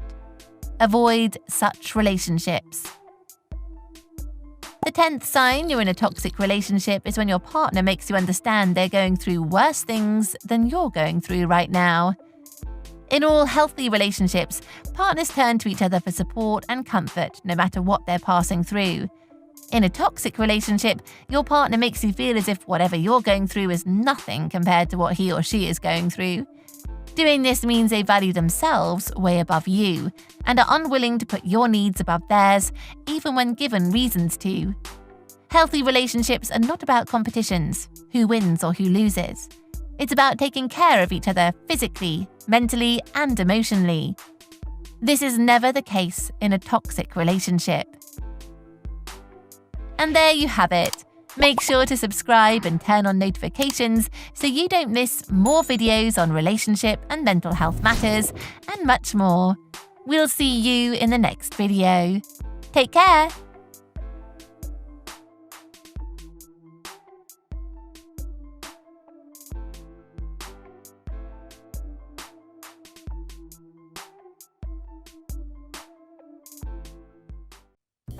Hey everybody, welcome to the Midnight Search.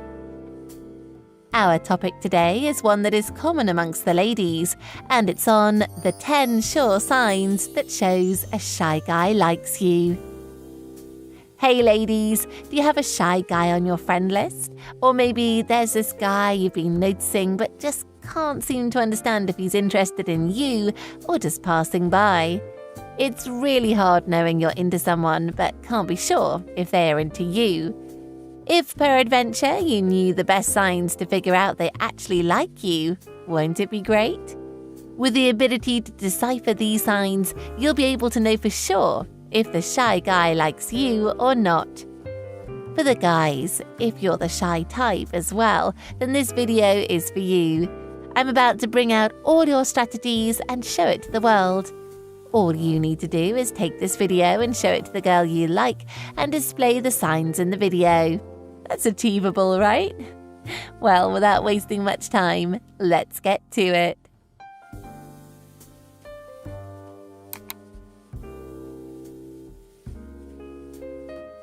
The number one sign to know a shy guy likes you is he's always around you.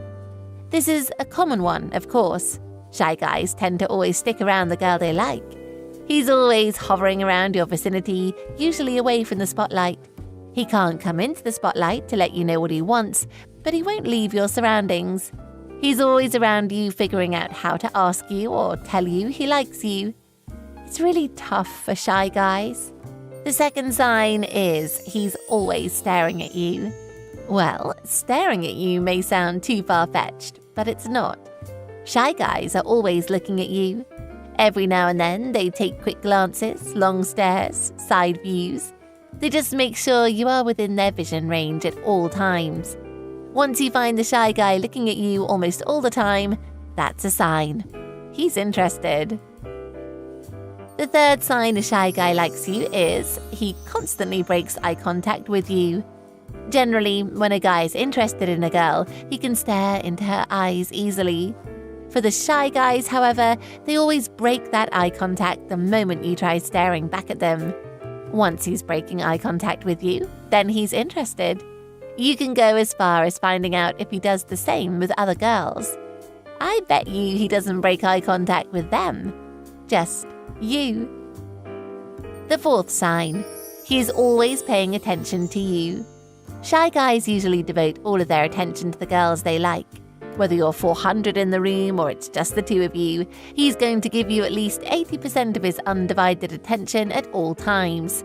I guess it's quite obvious. A guy focusing on you totally should be a great sign to tell you he likes you. The fifth sign to tell if a shy guy likes you is he takes note of little things about you. This may usually come out as a stalker move, but it really isn't. They are able to do this because they genuinely like you. A shy guy will always be observing your every move. I know that sounds like what a stalker would do.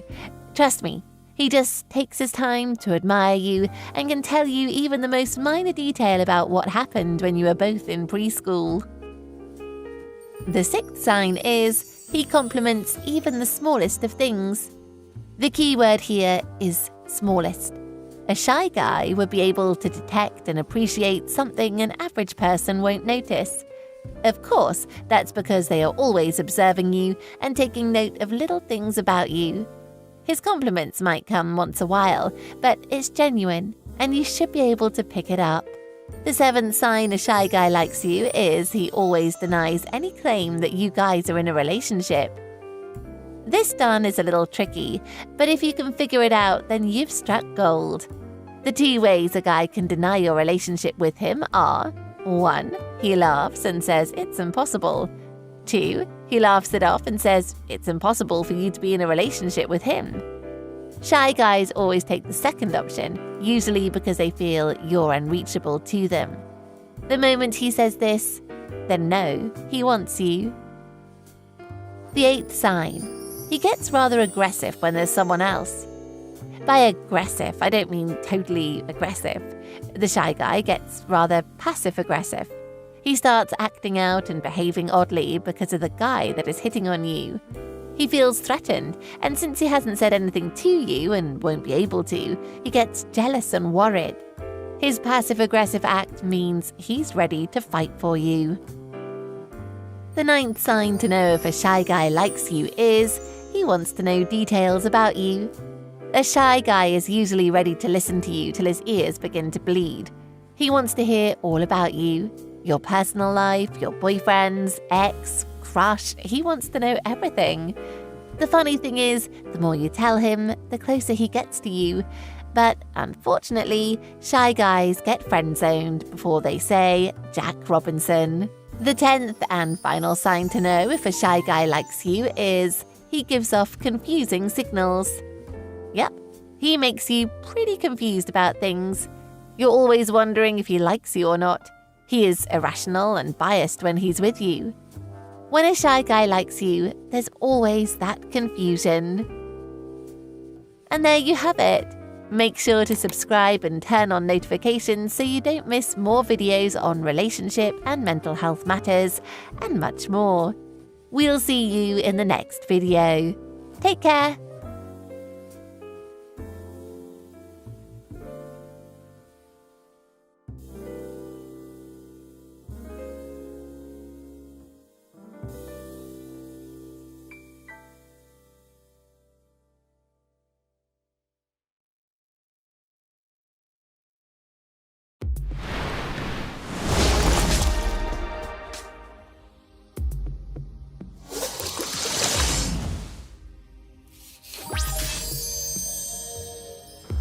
The 6 worst ways to get over a breakup. Hello everyone and welcome to Midnight Search. It's great to be here once again. So today, we'll be looking at the wrong ways to get over a breakup. The worst possible ways to handle a breakup for both ladies and the guys will be discussed.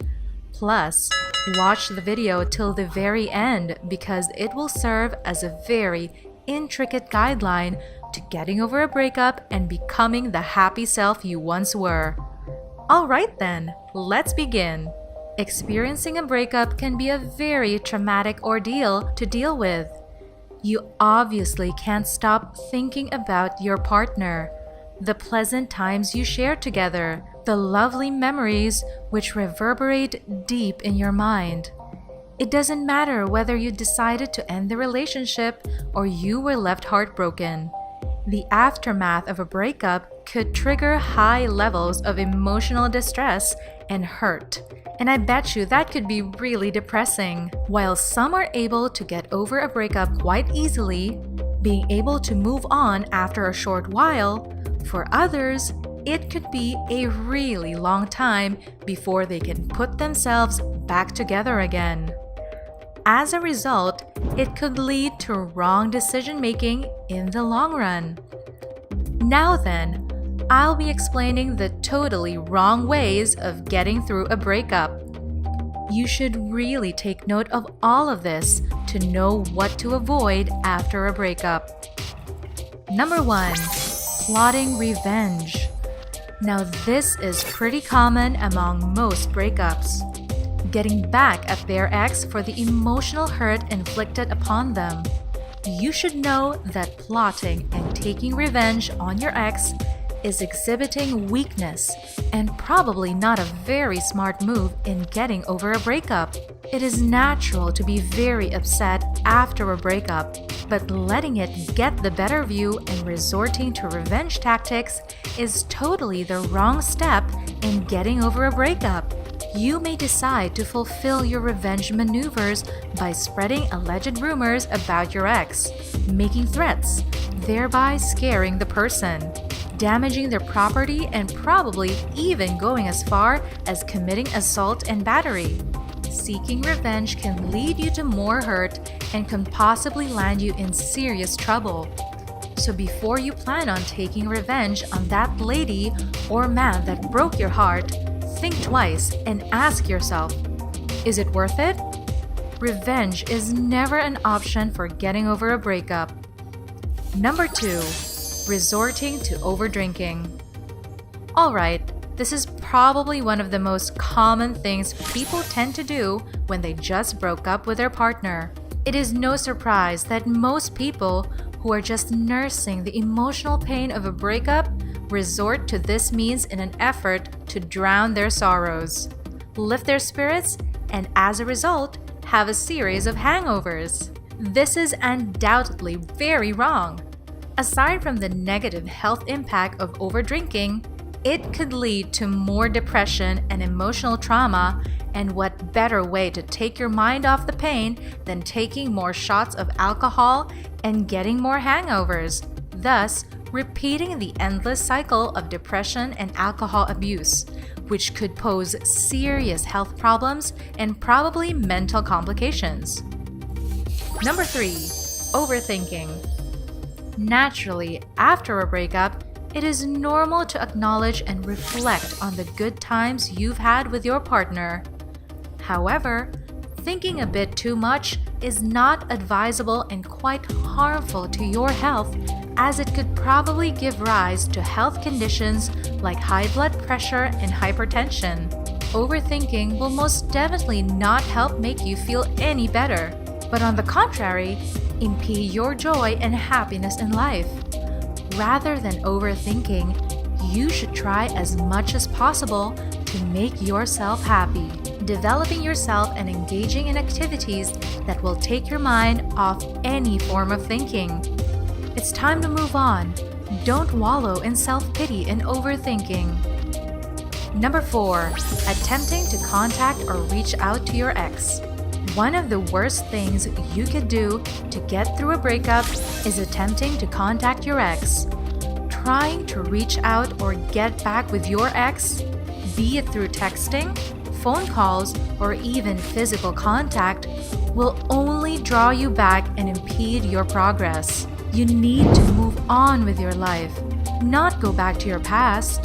Find a better partner who suits your character requirements and establish a happy relationship with such a person. Only then will you feel much better. Number 5. Ranting on social media. It is probably not a good idea to vent out your emotions on social media because it could lead you to regret later. As much as you'd feel bad if your ex vents about you, Even regarding the things that are not true, it is all more reason for you not to rant on social media about your breakup tales. It's just not cool. If at all, you should express your emotions for people to give you advice, and could vent on apps that let you post your confessions and express your emotions anonymously. Doing this, you get to vent on a lot of things in retrospect of your broken relationship. But also, you don't name names since it's anonymous. You should take note of a popular quote by Josh Billings. The best time for you to hold your tongue is the time you feel you must say something or bust. I hope this helps. Number 6. Wallow in self-isolation. While it's completely natural to want to spend some time alone after a heartfelt breakup, isolating yourself and keeping a far distance from everyone can be risky for your health. You must find time to hang out with close friends or family who can give you solid advice on how to move on, thus bringing back balance to your life. Also, spending quality time with loved ones will remind you that there are people who actually care about you. So that will be all for today. I hope you find this video helpful. Please subscribe and turn on notifications so you don't miss more videos like this on relationships, mental health, and much more. See you in the next video. Love you guys!